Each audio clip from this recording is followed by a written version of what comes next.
ಸ್ವಾಮಿಯೇ ಶರಣಮಯ್ಯಪ್ಪ. ಸ್ವಾಮಿ ಶರಣ. ಗುರುಗಳೇ, ಕನ್ನಿಸ್ವಾಮಿಗಳು ವ್ರತಾಚರಣೆಯನ್ನು ಹೇಗೆ ಮಾಡಬೇಕು ಅದರ ಬಗ್ಗೆ ಸ್ವಲ್ಪ ಮಾಹಿತಿ ತಿಳಿಸಿ. ಮೊದಲನೇ ವರ್ಷ ಶಬರಿಮಲೆಗೆ ಹೋಗುವವರು ಕನ್ನಿಸ್ವಾಮಿಗಳೆಂದು ಕರೆಯಲ್ಪಡ್ತಾರೆ. ಮೊದಲನೇ ವರ್ಷ ಶಬರಿಮಲೆ ಹೋಗುವವರು ಶಬರಿಮಲೆಗೆ ಹೋಗಬೇಕು ಅಂತ ಹೇಳಿ ತೀರ್ಮಾನ ಮಾಡಿದ ಮೇಲೆ ತಾಯಿ ತಂದೆಯ ಅನುಮತಿಯನ್ನು ಪಡೆಯಬೇಕು.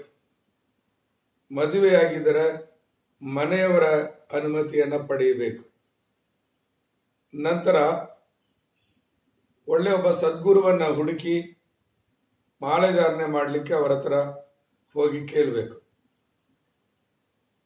ಗುರುಗಳನ್ನು ಹುಡುಕಿ ಹೋಗೋದಕ್ಕೆ ಮುಂಚೆ ತಾಯಿ ತಂದೆಗೆ ₹1 ಎಲೆ ಅಡಿಕೆ ಇಟ್ಟು ಕೊಟ್ಟು ಅವರುಗಳ ಪಾದಕ್ಕೆ ನಮಸ್ಕಾರ ಮಾಡಿ ಅವರ ಆಶೀರ್ವಾದವನ್ನು ಪಡೆಯಬೇಕು. ನಂತರ ಗುರುಗಳ ಹತ್ರ ಮಾಲೆ ಧಾರಣೆ ಮಾಡಿಕೊಂಡು ಗುರುಗಳ ಮೂಲಕವಾಗಿ ಉಪದೇಶವನ್ನು ಪಡೆಯಬೇಕು. ಉಪದೇಶ ಅಂದ್ರೆ ಏನು?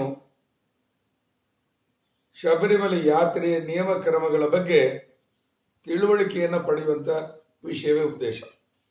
ಶಬರಿಮಲೆಗೆ ಮಾಲೆ ಹಾಕಿದ ಕೂಡಲೇ ಮಾಲೆ ಧರಿಸಿದವರನ್ನ ಸ್ವಾಮಿ ಅಂತ ಕರೀತಾರೆ. ಅಯ್ಯಪ್ಪ ಸ್ವಾಮಿ ಸಾಕ್ಷಾತ್ ಅವರಲ್ಲಿ ಆಹ್ವಾನ ಆಗಿದ್ದಾರೆ ಅಂತ ಹೇಳಿ ಒಂದು ನಂಬಿಕೆ. ಮಾಲೆ ಧಾರಣೆ ಮಾಡಿದ ಮೇಲೆ ಅವರ ಹೆಸರು ಸುರೇಶ ಅಂತ ಹೇಳಿದ್ರೆ ಸುರೇಶ್ ಸ್ವಾಮಿ ಆಗ್ತಾರೆ, ರಮೇಶ ಅಂತ ಹೇಳಿದ್ರೆ ರಮೇಶ್ ಸ್ವಾಮಿ ಆಗ್ತಾರೆ. ಅವರ ಹೆಸರ ಜೊತೆಯಲ್ಲಿ ಸ್ವಾಮಿ ಅಂಡ್ಕೊಂಡು ಬರ್ತದೆ. ಯಾರೇ ಕರೆದರೂ ಅವರ ಹೆಸರನ್ನ ಹೇಳಿ ಕರೆಯುವಾಗೆಲ್ಲ ಸ್ವಾಮಿ ಅಂತಾನೆ ಕರೆಯುವುದು. ಅದೇ ತರ ಮಾಲೆ ಧಾರಣೆ ಮಾಡಿದವರು ಇತರರನ್ನು, ಮಾಲೆ ಹಾಕಿದವರನ್ನ ನೋಡಿದರೆ ಸ್ವಾಮಿ ಶರಣ ಹೇಳ್ಬೇಕು.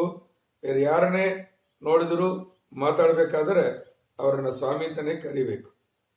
ಶಬರಿಮಲೆಗೆ ಮಾಲೆ ಧಾರಣೆ ಮಾಡಿದವರು ಬೆಳಗ್ಗೆ ಪ್ರಾತಃ ಕಾಲದಲ್ಲಿ ತಣ್ಣೀರು ಸ್ನಾನ ಮಾಡಬೇಕು. ಅದೇ ತರ ಸಂಜೆ ಸೂರ್ಯಾಸ್ತಮನ ಆದ್ಮೇಲೆ ತಣ್ಣೀರಲ್ಲಿ ಸ್ನಾನ ಮಾಡಬೇಕು.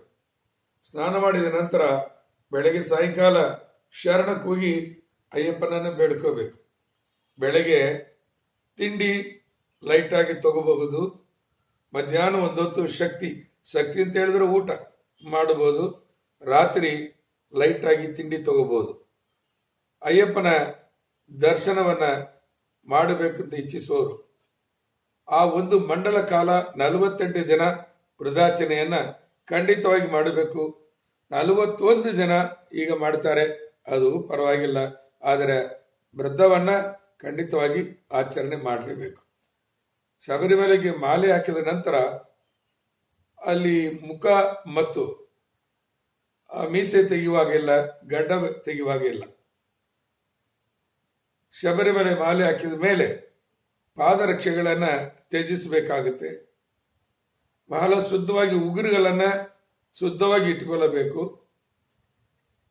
ಎಲ್ಲೇ ಹೋದರೂ ಸಹ ಪೂಜೆಗೆ ಹೋಗುವಾಗ ಅಥವಾ ಮನೆಗೆ ಹೋಗುವಾಗ ಹೊರಗಡೆ ಕಾಲುಗಳನ್ನು ನೀರಿಂದ ಶುದ್ಧವಾಗಿ ತೊಳೆದ ನಂತರ ಪ್ರವೇಶ ಮಾಡಬೇಕು. ಮನೆಯಲ್ಲಾಗಲಿ ದೇವಸ್ಥಾನ ಆಗಲಿ. ಗುರುಸ್ವಾಮಿಗಳು ಏನ್ ಹೇಳ್ತಾರೆ ಅದನ್ನು ಕೇಳಿ ನಡೆಯಬೇಕು. ಗುರುಗಳೇ ಶಬರಿಮಲೆ ಯಾತ್ರೆಯಲ್ಲಿ ಬಹಳ ಮುಖ್ಯ. ಇಲ್ಲಿ ಗುರು ಮತ್ತು ಶಿಷ್ಯರ ಬಾಂಧವ್ಯ ಬಹಳ ಹತ್ತತ್ರ ಬೆರೆಸುತ್ತೆ. ಅವರು ಸನ್ನಿಧಾನ ಕರ್ಕೊಂಡು ಹೋಗುವಾಗ ಯಾವ್ಯಾವ ವೃದ್ಧ ನಿಯಮಗಳನ್ನು ಹೇಳ್ತಾರೆ ಅದನ್ನು ಕೇಳಿ ನಡೆಯಬೇಕು. ಬೇರೆ ವಿಚಾರಗಳನ್ನ ಗುರುಗಳು ಹೇಳ್ತಾರೆ. ಕನ್ನಿಸ್ವಾಮಿಗಳಿಗೆ ಇಷ್ಟೇ ಸಾಕು. ಸ್ವಾಮಿ ಶರಣಂ, ಸ್ವಾಮಿ ಶರಣಂ.